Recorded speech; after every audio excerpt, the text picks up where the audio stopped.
Խնամքի աստվածաբանություն դասի, սա գործնական աստվածաբանության թեմայի մեջ է, խնամքի աստվածաբանություն դասի վերջին 6-րդ ուսուցումն է, որը վերնագրել եմ այսպես խնամքի և հոգատարության էթիկան։ Ինչ է էթիկան և ինչ է կարևոր։ Երբ որ սկսեցի այս էթիկայի մասին ուսումնասիրել, հասկացա, որ մեր շատ ծառայությունների մեջ մենք կարիք ունենք։ Օրինակ, մենք, երբ որ ես սովորել եմ աստվածաբանական մագիստրատուրայում, այնտեղ մենք անցանք հովվական ծառայության էթիկա։ Օրինակ, հովվական ծառայության էթիկայի մեջ այնպիսի բաներ ենք անցել, որ շատ թվում է թե կենցաղային են, բայց ինձ շատ սայթակումներից պաշտպանել է, երբ որ մենք գիտենք ծառայության էթիկան։ Կարծում եմ էթիկա բոլորդ գիտեք ինչ է նշանակում։ Մտածեցի, իսկ ինչու չլինի օրինակ փառաբանության ծառայության էթիկա կամ մաքրության ծառայության էթիկա, ցանկացած ծառայություն եկեղեցում կարիք ունի, որպեսզի ծառայողները կրթված լինեն, տեղեկացված լինեն, ինչն է ընդունելի, ինչը անընդունելի, որտեղ կա վտանգ, որտեղ չկա վտանգ։ Եվ ահա այսօր մենք խոսելու ենք խնամքի և հոգատարության ծառայության էթիկայի մասին և մի քանի կարևոր սկզբունքներ եմ առանձնացրել, որոնց մասին կխոսենք։ Այսպես թե այնպես նախորդ դասերին որոշներին անդրադարձել ենք, բայց այսպես համակարգված կլինի վերջին 6-րդ դասը։ Առաջինը շատ կարևոր է, որ մեր ծառայությունը լինի անձնակենտրոն, ոչ թե եսակենտրոն, սա ուրիշ բան է, անձնակենտրոն։ Մենք ում որ ծառայում ենք, պիտի հիշենք, Ծննդոց 1:26-27 խոսքերում գրված է, որ Աստված իր պատկերով և նմանությամբ է ստեղծել մարդուն։ Խնամք և հոգատարություն, եթե դու ինչ որ մեկի հանդեպ մեր նախորդ դասերից կարող եք լսել և վերհիշել, դա կլինի կարիքի մեջ լինողի հանդեպ քո խնամքը, կլինի հոգևոր խնամք, որ տանում ես ինչ որ մեկի, հոգեբանական, չգիտեմ, խնամքի տարբեր ոլորտներ կան։ Ցանկացած մեկի, որ դու օգնում ես, պիտի հիշես, որ տվյալ մարդը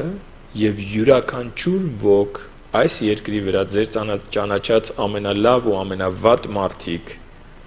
իրենք Աստծու համար բացարձակ արժեք են։ Եթե ուզում եք այդ մարդու արժեքը իմանաք Աստծու աչքերում, ձեր ճանաչած ամենավատ մարդու արժեքը իմանաք,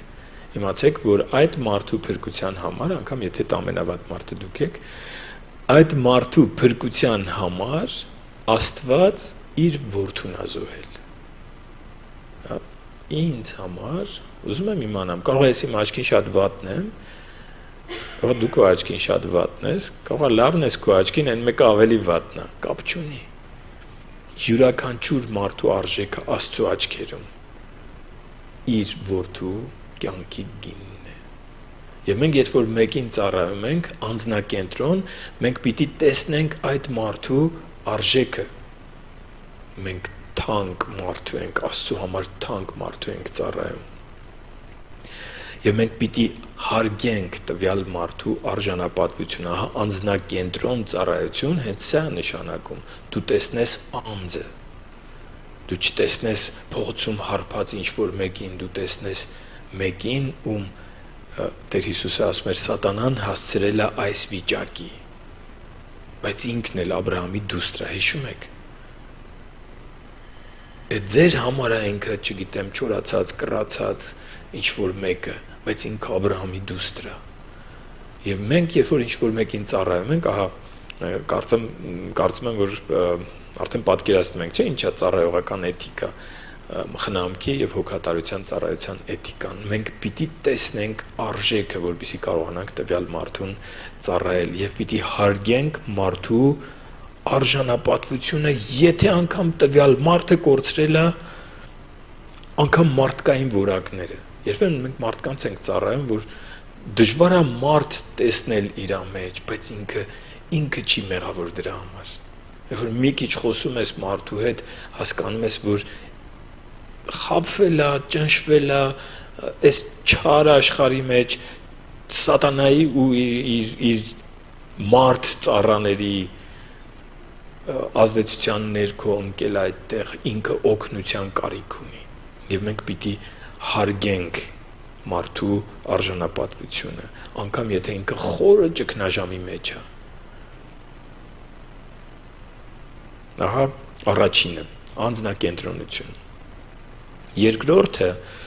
զոհաբեր սեր կամ ինչպես Աստվածաշնչում այդ զոհաբեր սերը աստվածային սերը թարգմանված, այսինքն թարգմանված է հունարեն ագապե բառից։ Բոլորս գիտենք ագապե սերը, եւ մենք պիտի ունենանք այս սերը մարդու հանդեպ։ Դու չես կարող ծառայել, քո համար ծանրություն կլինի։ Եթե դու ծառայում ես մեկին, ում չես սիրում։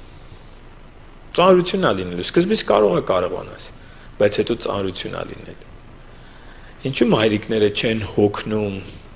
մինչև երեխաները մեծանում են, ինչ վատ գործ ասես անում են, չէ՞։ Ինչու չեն հոգնում։ Չէ, հոգնում են, բայց ինչու չեն ասում վերջ, հանձնում ենք մանկատուն ես երեխուն, հոգնել եմ։ Ինչու չեն ասում։ Սիրում են։ Իսկ եթե չսիրես, մենք տրամաբանորեն մտածեք, եթե չսիրես, ինչու ես անում։ Նույնը ամուսինների պարագայում։ Նույնը, չգիտեմ, ծնող երեխա հարաբերության մեջ։ Շատ ոլորտներ կա, որ կարող եմ օրինակներ բերել։ Սերը ինքը ուժ է տալիս քեզ։ Եթե դու չսիրես, հիշում եք Տեր Հիսուսի խոսքերը, ասում է չկա ավելի մեծ սեր, քան որ մեկը իր կյանքը դնում է իր բարեկամի համար կամ իր ընկերոջ համար։ Մակարանք ասենք ծնողները իրենց կյանքը դնում են նորածին երեխու համար, որ գիշերները չեն քնում ու հասցնում են իրանց այն աստիճանի, որ արդեն տեսնում ես ինքնածնող դարձել։ Դել գալիս է իր երեխուց պատմում է քեզ։ Այդ ագապե սերն է, որ կյանք է դնում մյուսի համար։ Տեր Հիսուսն ասեց, սա Հովհաննես 15:13-ն էր, իսկ 13:34-ում ասում էր նոր պատվիրան եմ տալիս ձեզ, որ սիրեք իրար այնպես, ինչպես ես ձեզ սիրեցի։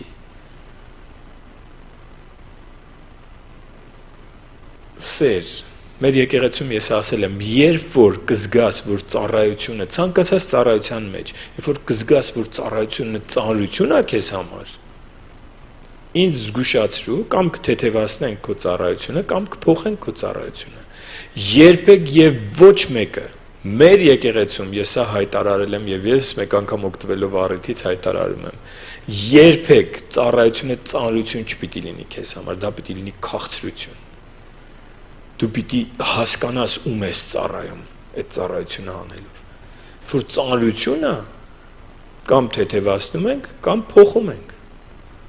կամ հանգիստ ենք տալիս։ Մեզ պետք չեն այսպես որ ծառայության լծի տակ մեռնեն մարդիկ։ Մեզ պետք է որ ծառայությունը մարդուն կյանքում այդ ուրախության լիությունը բերի, որովհետև մենք ծառայում ենք։ Եվ ցանկացած ծառայություն, այդ թվում նաև խնամքի ծառայությունը, եթե քեզ ուրախություն չի պատճառում, հիշում եք Տեր Հիսուսն ասում էր իրանց արեցիք, ինձ արեցիք։ Եթե դու այս սրտով չես ծառայում, դու սխալ տեղում ես։ Դրա համար այդ զոհաբեր սերը անշահախնդիր, համբերատար, ինչպես Տիրոջը կանեիր։ Եթե այսպես չի, դու չես համապատասխանում խնամքի ծառայության էթիկայի կանոններին։ Դու պիտի նախ աճես, հետո մտնես խնամքի ծառայություն։ Այդպես չի, որ ասում են վերջ քո առաջ դուրը փակա, չէ, ուղղակի աճի, որ Քրիստոսի սերը քո մեջ դրսևորվի, նոր կմտնես խնամքի ծառայության, որովհետև ավելի շատ կվնասես առանց սիրո ծառայությունով, քան թե կօգնես։ Սա երկրորդ սկզբունքն է։ Երրորդը ինչ որ բան անել, թե ինչ որ մեկի կողքին լինել։ Խնամքի ծառայության մեջ շատ կարևոր է, որ մարդը հասկանա, որ իր կողքին մեկը կա։ Ոչ թե դու ուղղակի գալիս ես իրան, չգիտեմ, օրինակ կերակրում ես, հիվանդ է, գալիս ես իրան կերակրում ես, գնում ես, չէ։ Պիտի ինքը հենց քրիստոնեական խնամքի ծառայությունը նայ, որ դու պիտի իրա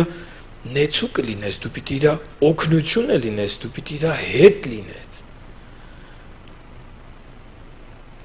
Դու պիտի հասանելի լինես։ Ինքը քո մեջ այդ զգացմունքային աջակցությունը պիտի տեսնի։ Դու պիտի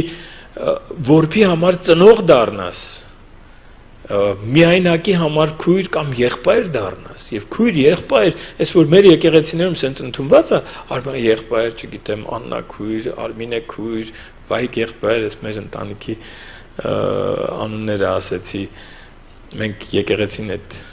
մի քանի հոգով ենք սկսել։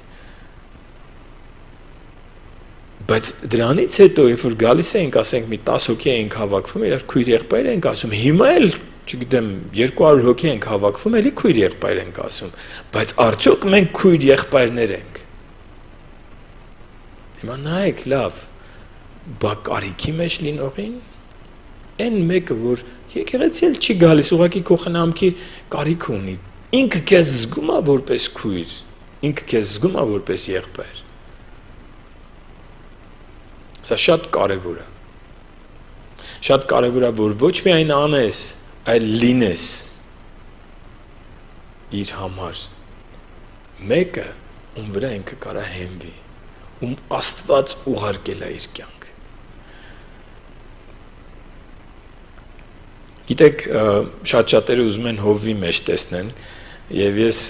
միշտ ասում եմ, ինձ կարա գրեք, երբեմն ինձ ասում են, դու շատ զբաղված ես ու sense փակվում են, մնում են իրանց խնդիրներով, ես զբաղված եմ ծառայելով, դա իմ ծառայության մի մասն է, բայց բնականաբար ես չեմ կարա ամբողջ եկեղեցու համար լինեմ։ Եվ դրա համար որոշակի աճից հետո ես փորձում եմ տեղավորեմ խմբերում։ Եվ խմբի պատասխանատուն է այդ դերը ստանձնում, բայց այն որ կարիքի մեջ է եկեղեցու ցանկացած անդամ։ Գիտեք, երբ որ լուրջ կարիքի մեջ է ու մտածի հովիվը զբաղված է ու չգրի կամ չզանգի, ես ասում եմ չարից մտքեր ես ընդունել։ Չարից մտքեր ես ընդունել։ Դու փակվում ես ու փորձում ես միայնակ հաղթահարես, այն ինչ որ Աստված ասել է միայնակ չես կարա հաղթահարես։ Դրա համար մենք նաև իրար պիտի օգնենք։ Եկեղեցի, եթե ինչ որ մեկ այդ հովիվ մարդ է եւ սահմանափակ է իր հնարավորությունները, երբ որ կտեսնեք ինչ որ մեկը փակվել է ձեր շրջապատում, դրա համար մենք ունենք աշակերտական խմբեր։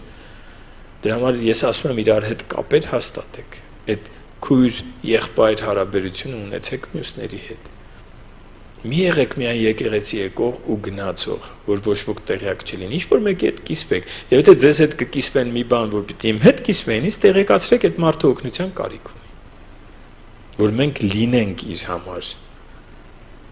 այն օգնությունը, որ Աստված պատրաստել է։ Եվ նաև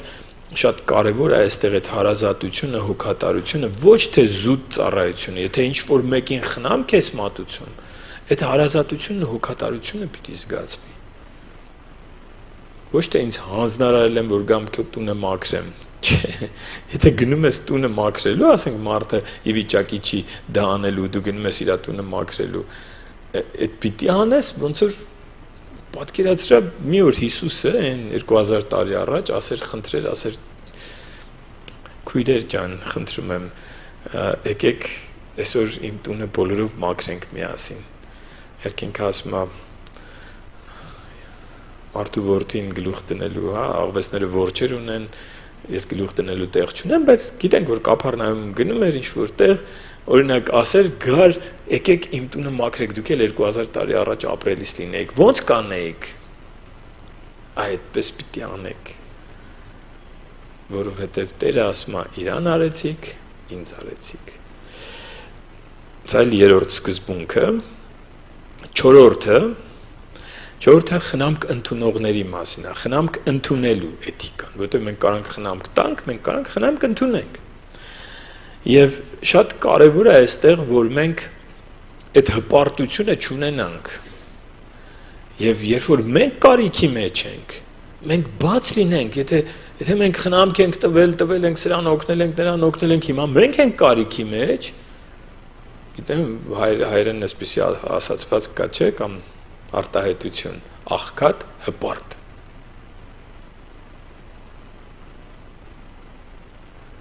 Սոված կմեռնեմ, բայց հարևանից հաշ չեմ ուզի, ինչի։ Ուզիել, տուրել, հարևանություն արա, եղբայրություն անենք։ Այսօր դու ես կարիքի մեջ, վաղը պիտի օգնես կարիքի մեջ լինողին։ Այստեղ մարդիկ կան, որ երբ որ ես օգնել եմ իրանց որոշակի ճգնաժամից դուրս գալու համար, այդ հարցում օգնել եմ, որ ասում եղբայր այնքան շնորհակալ ենք քեզանից, ինչ եմ ասել եմ հիմա դու ամրանում ես, քո շնորհակալությունը կլինի, որ դու էլ օգնես մյուսներին։ Սա ինձ համար մեծ երկնային վարձք է։ Դու օգնես, ինձ պետք չի անես։ Ես հիմա դրա կարիք չունեմ։ Բայց լիքը մարդիկ կան, որ դրա կարիք ունեն, դու իրանց որ օգնում ես, ինձ շնորհակալություն ես ասում։ Հիշում եք, երբ որ Տերը ոտքերն էր լվում, մոտեցավ Պետրոսին, Պետրոսը ինչ ասեց։ Ո՞ց դու իմ ոտքերը լվաս։ Ասեց, եթե հիմա թույլ չտաս, իմ հետ բաժին չունես։ Ասեց, դե ուրեմն ամբողջ մարմին ես, ասեց, չէ։ Ես ինչ ասում եմ, դա պետք չէ ամբողջ մարմինը, ոտքերը տա կեղտոտ։ Այսինքն մի ընդունի, այսինքն ոչ չափից շատ, ոչ չափից քիչ, կարիք ունես։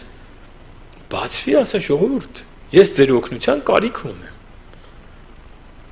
Պատկերացրեք մեր եկեղեցու եղբայրներից մեկը, ասենք տուն է կառուցում, Հակոբ եղբայրը, ասենք Հակոբ եղբայրը, տուն է կառուցում ու եկել է, հիմա կառուցում է ձեռի հետ ամեն օր մի բան անում է, այդպես հնարավորություն չունի, որ բրիգադ կանչի այդ բրիգադով մի օրում անեն տան իրան, ձեռի հետ անում է, բայց մի աշխատանք կա, որը 10 եղբոր գործ է։ Հիմա եթե մենք եղբայրներ ենք, պիտի ասի եղբայրներ ջան, խնդրում եմ առաջիկա 10 օրվա մեջ մի օր երբեք ազատ 10 հոգի հավաքվենք ու մեր տանը սա անենք, որովհետև ձեր օգնության կարիք ունեն։ Այսինքն իհարկե Աստվածաշնչում Առակաց 22:7-ում գրած է պարտք վերցնողը ծառայա դառնում պարտք տվողին, ոնց որ մեկը քեզ լավություն է անում, դու կախվածության մեջ ես ընկնում իրենից։ Բայց եղբայրության մեջ դու չպիտի վախենաս այս կախվածությունից, հա ինչ է եղել։ Հա լավ էլ եմ որ ոչ թե ոնց անենք, որ այս մարդու լավության տակից դուրս գանք, այլ ուղղակի գնահատող սիրտ ունենանք։ Աստված մեզ համար այսքան բան է արել, չէ՞, այսօր քույրիկիս հետ է խոսում, ասում եմ Աստված այնքան բան արել մեզ համար, ու մենք այնքան ոնց որ անշնորհակալ լինենք, ճիշտ է։ Բայց ասում եմ, տենց չի, ինչ կարաս անես իր արածի դիմաց։ Մենք կարանք ուղղակի շնորհակալ լինենք, մենք անշնորհակալ չենք։ Մենք չենք կարա իր արածի չափ իրան հատուցենք, դա հաստատ, բայց մենք կարանք օրինակ, երբ որ ինչ-որ մեկին դուք օգնում եք, դուք ունեք ակնկալիք։ Եթե ինչ-որ մեկն է ձեզ օգնում, ունի ակնկալիք, եթե ճիշտ հոգևոր մարդ է, ճիշտ շարժառիթով, այդ մարդը սխալ ակնկալիքներ չի ունենալու։ Օրինակ մարդ կա օգնում է, որ դու իրան ձայն տաս ընտրությունների ժամանակ։ Մարդ կա օգնում է, որ, չգիտեմ, քո վրա իշխանություն ունենա։ Դա էլ է շատ կարևոր, իսկականից չպիտի ամեն մեկից օգնություն ընդունեք, բայց մարդ կա անշահախնդիր է օգնում։ Եվ սա այդ ագապե սերն է, որ դու զգում ես, որ այս մարդը շահ, երկրային շահ չունի, իր շահը երկնքում է, բայց մի ակնկալիք ունի, անկեղծ ասեմ ձեզ, երբ որ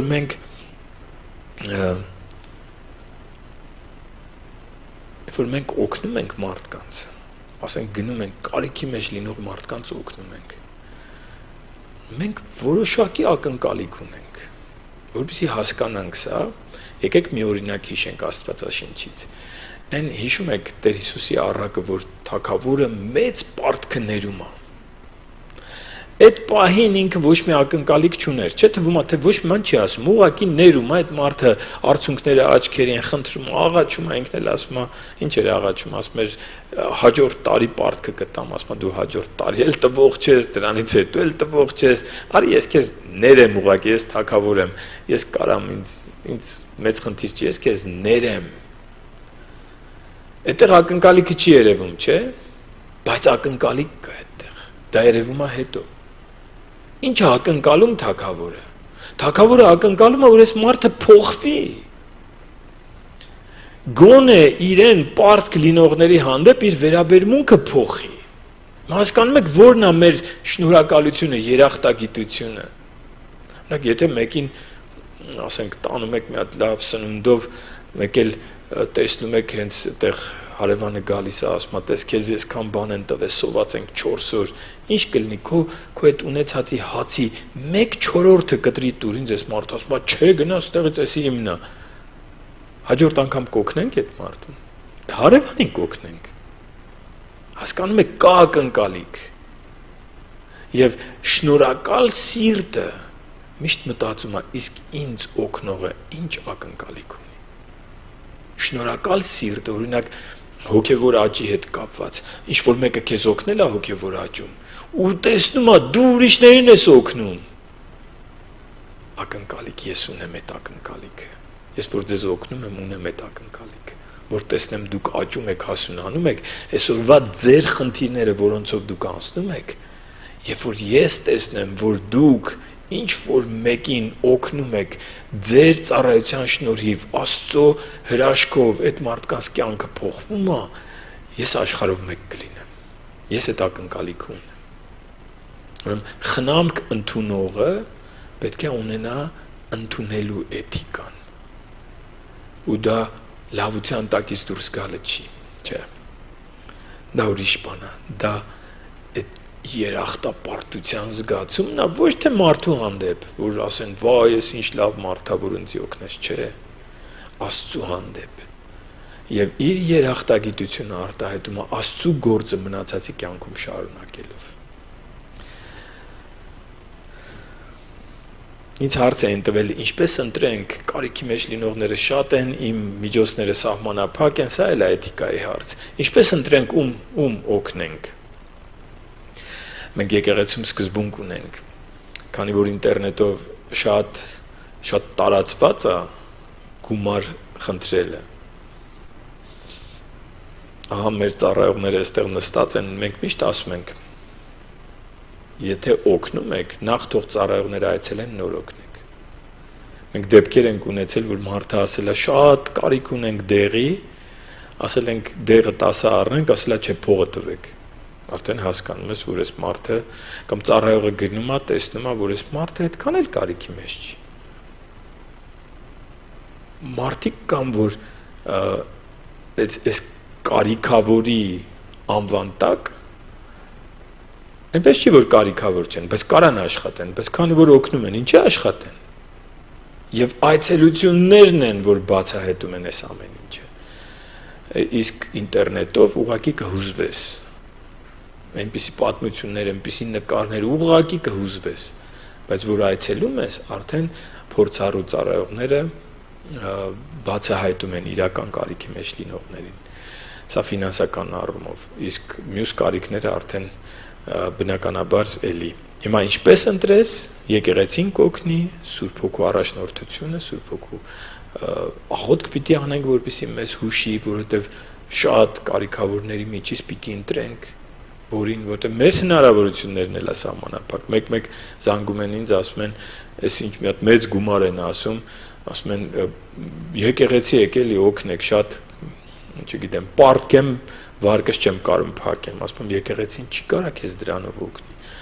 Կուզես, արի, եկեղեցին քեզ խորհուրդներ տա, ոնց փոխես քո մտածելակերպը, ոնց փոխես քո ֆինանսի հանդեպ, աշխատանքի հանդեպ քո վերաբերմունք, որ դուրս գաս այդ ճգնաժամից, բայց մենք այդ հնարավորությունը չունենք։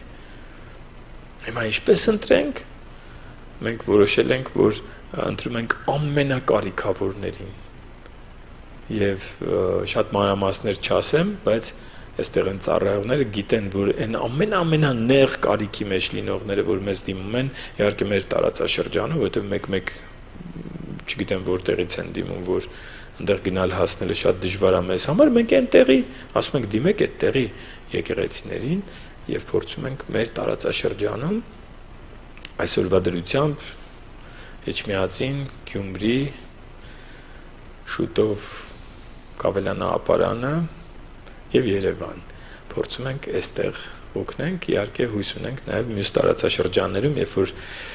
Էմանուել եկեղեցին կտարածվի, այնտեղ էլ կարողանանք օգնել, որտեղ որ կունենանք ծառայողներ։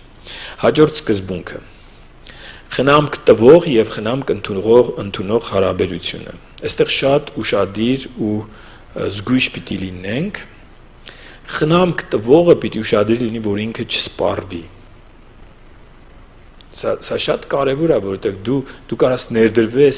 զգացմունքայնորեն, ֆինանսներով, քո ժամանակով ներդրվես մեկի կյանքի մեջ ու սպառվես ու չկարողանաս շատերին օգնես։ Այստեղ շատ կարևոր է այս էթիկան պահելը եւ ինքնախնամքը դու քո համար հոգ պիտի տանես։ Այս վերջերս գիտեք ճամփորդում ենք եւ ամեն անգամ օթանավի մեջ այդ ուղեկցորդուները բացատրում են, ասում են, եթե արտակարգ դրություն լինի, այս թթվածնի դիմակները ընկնեն, առաջինը ձեզ դրեք, առաջինը երեխուն մի դրեք, առաջինը ձեզ դրեք, հետո երեխան թեկուզ ուշ կգնա, էլ դու դնես, ինքը չի մանա դրանից, հետո օգնեք ձեր կողքիններին, բայց եթե դու չես շնչում, այդ երեխան ով նայի, իրան դրեցիր, լավ չդրեցիր, ուշքդ գնաց, չես շնչում, իսկ եթե քեզ դրեցիր, դու կարաս դրա նույնը խնամքի այս հարցում է, որ նախ դու պիտի առողջ լինես, զգացմունքայնորեն, հոգևոր, ամուր լինես, որ կարողանաս մյուսին օգնես։ Եթե դու սպառվում ես, իսկ խնամքի մեջ դա կա, որովհետև երբեմն մենք հանդիպում ենք խնամք ընդունողների, որոնք քեզանից տանում են ամեն ինչ։ Եթե դու ուշադիր չլինես, մանավանդ վախերի, տագնապների, այսպիսի հոգեբանական խնդիրներով անցնող մարդիկ, ուզում են անընդհատ մեկը իրանց կողքը լինի, եւ ես հասկանում եմ իրանց, բայց դու ուշադիր պիտի լինես, որ դու չմտնես իր կյանքով ապրես։ Ուզում են անընդհատ մեկը խոսա, անընդհատ կողքին լինի, անընդհատ են, ու դու պիտի չվախենաս ոչ ասես։ Դու պիտի սահման դնես։ Եվ սա շատ կարևոր է։ Ես համեմատում եմ բժշկի հետ։ Բժիշկը, եթե հիվանդի ու բժշկի միջև չեղավ այդ սահմանը, պատկերացրեք, ասենք օնկոլոգիա, երեխաների օնկոլոգիայի բաժնում բժիշկը ամեն մի երեխա հետ եթե իր հոգեբանությունը խառնվի, ինքը չի կարա մյուսներին օգնի, ինքը պիտի այդ սահմանը դնի։ Սա չի նշանակում չսիրել, սա նշանակում է ես իմ բաժինը պիտի հավատարիմ անեմ եւ ես պիտի շատերին օգնեմ եւ ես պիտի չսպառվեմ, այլ ուժեղ լինեմ, որպեսզի կարողանամ մյուսներին օգնեմ, հասկանալի է սա։ Սա շատ հեշտ է խոսելը, շատ դժվար է անելը եւ պիտի զգուշանանք մանիպուլյացիաներից, որովհետեւ մարդիկ երբեմն շատ այսպես անկախ իրանցից կամ գիտակցաբար զոհի կարգավիճակ են ընդունում եւ զոհի կարգավիճակը շատ հաճելի է։ Բոլորի ուշադրության կենտրոնում միշտ ես զոհ եմ, ես կարիքի մեջ եմ, ոչ ոք ինձ չի հիշում, վայ ինչ լավ է դու ես գոնե իմ կողքին, վայ հանկարծ չգնաս, որ դու գնաս, ես ինքնասպան կլինեմ, զգուշացեք մանիպուլյացիաներից, զգուշացեք մանիպուլյացիաներից, դուք ձեր բաժինը պիտի անեք, դու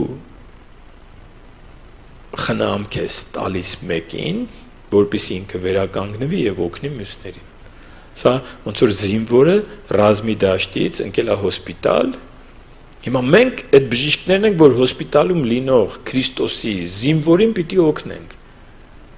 Ես չեմ ուզում վերադառնամ ռազմի դաշտ, ես այստեղ ինձ լավ եմ զգում։ Բնականաբար ես լավ կզգաս ռազմի դաշտում,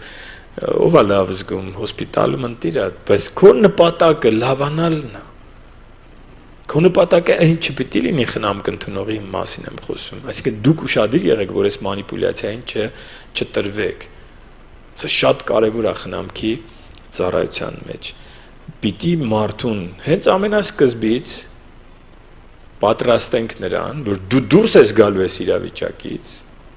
որոշակի ժամանակ հետո այս խնամքը դադարելու է եւ դու ինքդ դառնալու ես խնամք տվող։ Մենք այդպիսի մի եղբոր ծառայեցինք, որը ֆինանսական լրջագույն ճգնաժամի մեջ էր։ Եվ ամենասկզբից դու պիտի դուրս գաս, դու պիտի դառնաս մյուսներին օգնող։ Ինքը օգնության կարիք ուներ, ու փառք Աստծուն։ Հենց այդպես էլ կա այսօր։ Դրա համար տարիներ պահանջվեց։ Մատթեոս ավետարան 10:16-ում Տերը ասում էր. եղեք աղավնիների պես միամիտ, բայց օձերի պես խորագետ։ Եվ մենք պիտի հիշենք սա։ Չպիտի մենք լինենք միամիտ աղավնիների պես ու միամիտ աղավնիների պես։ Ոչ էլ պիտի լինենք օձերի պես խորագետ ու օձերի պես խորագետ։ Պիտի լինենք աղավնիների պես միամիտ, օձերի պես խորագետ։ Դա օգնողները պիտի զգուշանան, այսպիսի բան կա, փրկչի բարդույթ է կոչվում, որ մարդը մտածում է ինքը այս մարդու կյանքի փրկիչն է, որ ինքը հանկարծ չլինի։ Բայց ինչ են անելու, կկործանվեն։ Մարդիկ կան տենց էլ ասում են, ասենք, եղել է, որ ասել ենք այս ծառայությունը թող այս մյուս ծառայությունով զբաղվի, ասում եմ, ես չլինեմ կկործանվի այդ ծառայությունը, այսի փրկչի բարդույթն է, որ դու մտածում ես դու անփոխարինելի ես, անփոխարինելի մարդ չկա։ Աստված քարերից էլ Աբրահամի զավակներ կբարձրացնի։ Քեզ տրված է այդ հնարավորությունը հավատարիմ ծառայի։ Մի մտածի, որ ես չլինեմ եկեղեցին կկործանվի, ես չլինեմ ծառայությունը կփլվի։ Չկա այդպիսի բան, եթե դու տես բան ես մտածում, արդեն հպարտության ճանապարհի վրա ես։ Տրված է քեզ ծառայելու հնարավորություն, հավատարիմ արա այդ գործը։ Այդ փրկչի բարդույթից զգույշ եղեք։ Շատերը ասում են, ես գնամ տենամ ինչ եք անելու։ Աստված ողորմած է, կբարձրացնի, դժվար կլինի առանց քեզ, բայց նես չի, որ դու ես մեր փրկիչը։ Մենք փրկիչ ունենք, որ երկնքում է, որ կհոգա իր եկեղեցու համար, կհոգա ծառայության համար։ Եվ չպիտի մենք մեր սեփական անձը կարևորենք մյուսներին օգնելիս։ Հետաքրքիր է այս խնամքի էթիկայի թեման։ Ոչ ասելու կարևորության մասին խոսեցինք եւ մանիպուլյացիաների այս զգուշացումը շատ կարևոր է։ Մարդիկ ասում են, ես չեմ կարող ոչ ասեմ։ Չես կարող ոչ ասես, չես կարող ծառայես։ Դու պիտի կարողանաս ոչ ասես։ Ոչ։ Արմա եղբայր, կարաս նենց, որ դու գալիս ես, ես հանգստանում եմ, կարաս գաս մեր տունը միշտ լնես, ոչ։ Չեմ կարա։ Ես իմ տունը ունեմ և իմ տունը պիտի լինեմ։ Բա որ ես մերն եմ, էդի արդեն մանիպուլյացիան է, հասկանում եք, ես կաղոտ եմ, բայց ես չեմ կարա, որ դու չմերնես կամ քո տան բնակի չդառնամ, այսինքն մենք այդ սահմանները պետք է ճիշտ դնենք, սեռերի տարբերություններ, շատ ուշադիր պիտի լինենք այստեղ, շատ սայթաքումներ են եղել, շատ ծառայողներ ընկել են մեղքի մեջ սրա պատճառով, որտեվ հուզական կապ է ստեղծվում, երբ որ հակառակ սեռերի միջև էս հուզական կապը ստեղծվում, այն միջալոց բնականաբար հովիվը բոլորի հետ ունենում, ասինքն հովի համար երևի դա հատուկ օծություն է Աստծուց, բայց ես գիտեմ շատ հովիվներ ընկել են այստեղ, հիմա ասեմ ոնց են ընկնում, որ դուք էլ ուշադիր լինեք։ Երբ որ խնամք ընդունողը կիսվում է իր դժվարություններով, այսի նորմալ է։ Բայց երբ որ խնամք տվողն է սկսում խնամք ընդունողի հետ կիսվել իր դժվարություններով, այստեղ լինում է երկկողմանի կապ ու այդ կապը սխալ տեղ է տանում։ Սրբություն քարոզող մարդիկ ընկել են այստեղ եւ շատ ուշադիր պիտի լինենք։ Ու այդ սահմանը միշտ պիտի գցենք։ Նախ սկզբունք էլի ինտերնետից մեկը կապվել էր մեր քույրերի հետ, ասում էր դու ինձ հոգևոր ուսուցիչ եղիր, ես ուզում եմ հոգևոր մարդ դառնամ, այդ քույրիկը ինձ ասեցի ուղղորդի իմ մոտ, տղամարդ էր, տղամարդը կնոջը ասում է, դու ինձ օգնի, ես ուզում եմ ապաշխարեմ, ուզում ես ապաշխարես, անկեղծ ես ուզում, մի հատ եղբայր ունենք, քեզ կօգնի, չէ, ու սկսում եմ մանիպուլյացիան, ես կգնամ դժոխք, եթե դու ինձ չօգնես, հետո դու կկանգնես Աստծո առաջ ու պատասխան կտաս, որովհետև դու կարայիր ինձ օգնել ու չօգնեցիր։ Ոչ պիտի ասեք։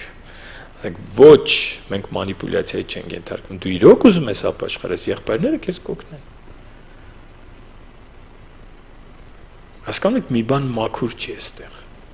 Եվ այդ հակառակ սեռի հետ այդ զգացմունքային կապը դեռ ոչինչ չկա, բայց զգացմունքային կապը ինքը կարող է շատ սխալ տեղ տանի, որ հազարավոր, եթե ասեմ, այսպիսի օրինակներ կան, հաստատ չեմ չափազանցնի, հազարավոր այսպիսի օրինակներ կան։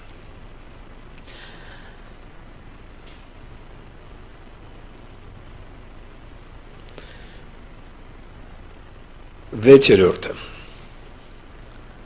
այդ կապվածությունը նույն սեռի մեջ, լավ, ընդհանրապես, եթե մեկին օգնում ես, կապվածություն առաջանում, եւ դա վատ չի։ Դա վատ չի, այդ կապվածությունը նաեւ ընտանիքի գաղափար է բերում։ Ապակինող ուժ է դա մարդու համար։ Դա կարանք ասենք հարազատություն է բերում։ Միայնակ չես զգում քեզ։ Դու գիտես ինչ որ մեկը քեզ օգնում է եւ այդ կապը ստեղծվում է, այդ սա շատ բնական է։ Էլի ասեցի, օգնելը սխալ չի, կապը ստեղծելը սխալ չի։ Այդ երկկողմանիությունը, լավ, ասենք դու խնամք տվողն ես, դու ինչ ես, քո ընտանեկան խնդիրներով կիսվում այդ, ասենք չգիտեմ, հովիվ ես, ինչ որ կինը գալիս է իր ընտանեկան խնդիրներով կիսվում է, ամուսնու այդ խնդիրն ու դու էլ սկսում ես կիսվել, թե քո կնոջ հետ ինչ խնդիր ունես, ստոպ։ Զգուշացեք այդպիսի մարդուց, փախեք այդպիսի մարդուց։ Դու ինչ ես կիսվում։ Սա հովվական էթիկայի խախտում է։ Սա խնամքի էթիկայի խախտում է։ Գնա քո հովի հետ կիսվի։ Այդտեղ մաքուր, անմաքուր բան կա։ Կա դրական կողմ, կա բացասական կողմ, որը այդ կապվածությունը նաև գիտեք ինչի կարա բերի, կարա այդ մարդը, որ կապվել է քեզ հետ, ասենք մի քույրիկ օգնում է մի քույրիկի, կապվածությունը կա, մեկ էլ զգում ես, այս քույրիկը արդեն սովորել է։ Մեկ գալիս են ինձ ասում են, այն որ փոքր երեխաների ոնց անընդհատ գրկած տեղափոխում ես։ Նենց հաճելի է, որ գրկած տեղափոխում ես։ Հիմա մեծանում է, ինքը պիտի արդեն քայլի։ Մը չէ, ես ուզում եմ գրկած տեղափոխես ինձ։ Ու դու պիտի ուշադիր լինես, որ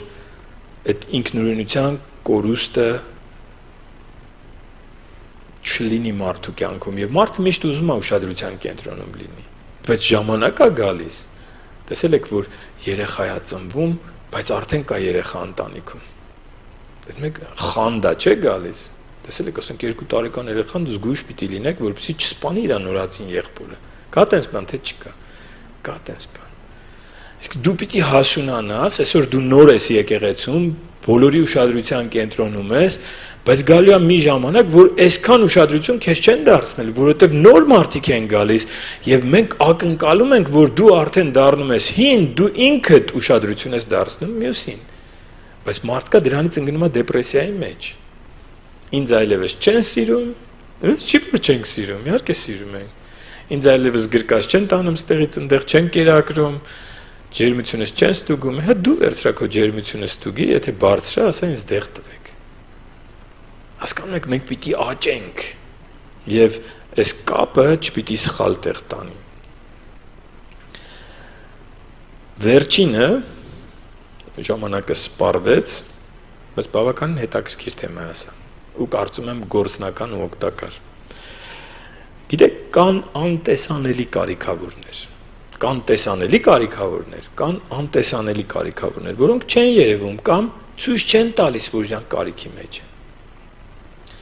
Եվ մենք պիտի աղոթենք եւ մենք պիտի իրար օգնենք,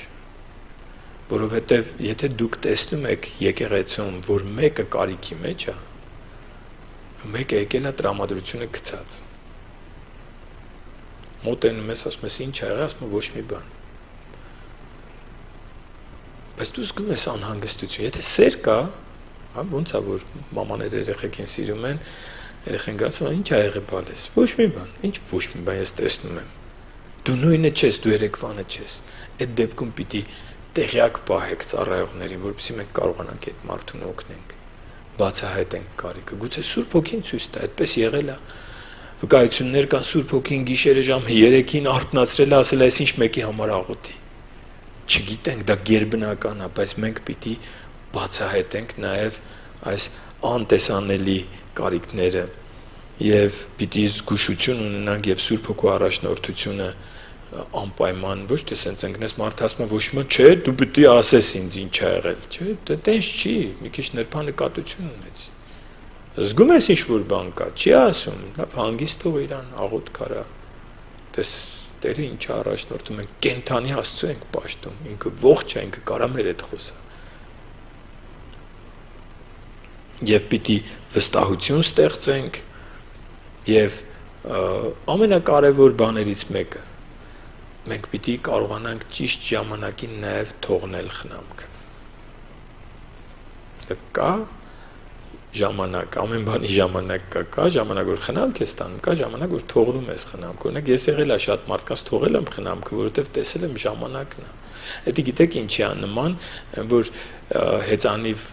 փոքր երեխեքին որ կա, չէ, հետևը 3 ակա, չէ, երկուսը sense պահողակեր են։ Կա ժամանակ այդ ակերը հանելու Թե չէ այդ մարդը երբեք չի սովորի հեծանիվ վարել։ Եվ կա ժամանակ, որ դու պիտի խնամքը թուլացնես եւ խնամքը թողնես։ Եվ սա էլ է շատ կարևոր էթիկա խնամքի հարցում։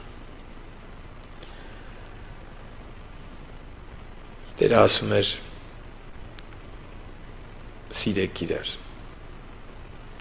Եվ դրանով կերևա, որ դուք իմ աշակերտներն եք։ Իսկ սերը երևում է խնամքի եւ հոգատարության մեջ։ Եկեք կանգնենք աղոթքի։ Շնորհակալ ենք Տեր։ Շնորհակալ ենք այս գիտելիքը մեզ փոխանցելու համար եւ խնդրում եմ Տեր, որ թե մեր եկեղեցում, թե շատ հավատացյալների կյանքում, ովքեր կլսեն այս դասընթացները, սա չլինի միայն գիտելիք։ Այո, շնորհակալ ենք գիտելիքի համար, բայց ուզում ենք, որ մենք կիրառենք սա մեր կյանքերում եւ գիտենք, որ առանց քո օգնության մենք չենք կարող Տեր, քո հոգու, Սուրբ Հոգու օգնությունն ենք խնդրում, որ մեր ամեն ծառայության ժամանակ եկեղեցու ներսում, իրար հետ հարաբերությունների մեջ մենք այս խնամքը հիշենք։ Եթե ինչ-որ մեկի հետ կոնֆլիկտներ ենք ունենում, եթե մեկի սխալներն ենք տեսնում, հասկանանք, որ ինքը մեր խնամքի եւ հոգատարության կարիք ունի եւ քեզանից ստանանք իմաստություն եւ քեզանից ստանանք այս սկզբունքները, թե ինչպես ճիշտ խնամք տանք եւ որն է մարդու կարիքը։ Քո կարիք ունենք Տեր, մեր կարիքը քեզնից իմաստություն ստանալն է։ Խնդրում ենք Տեր, որ քո սիրով լցնես քո եկեղեցին, քո սիրով լցնես քո եկեղեցու ամեն հավատացյալի եւ մենք իրար շնորհ փոխանցողներ լինենք։ Մենք իրար հանդեպ սեր ու հոգատարություն, խնամք ցուցաբերող մարդիկ լինենք, որ դու տեսնես եւ սա լինի մեր շնորհակալությունը, այն հոգատարությանը, այն սիրուն, որ դու ունես մեր նկատմամբ։ Խնդրում ենք Տեր Հիսուս Քրիստոսի անունով։ Ամեն։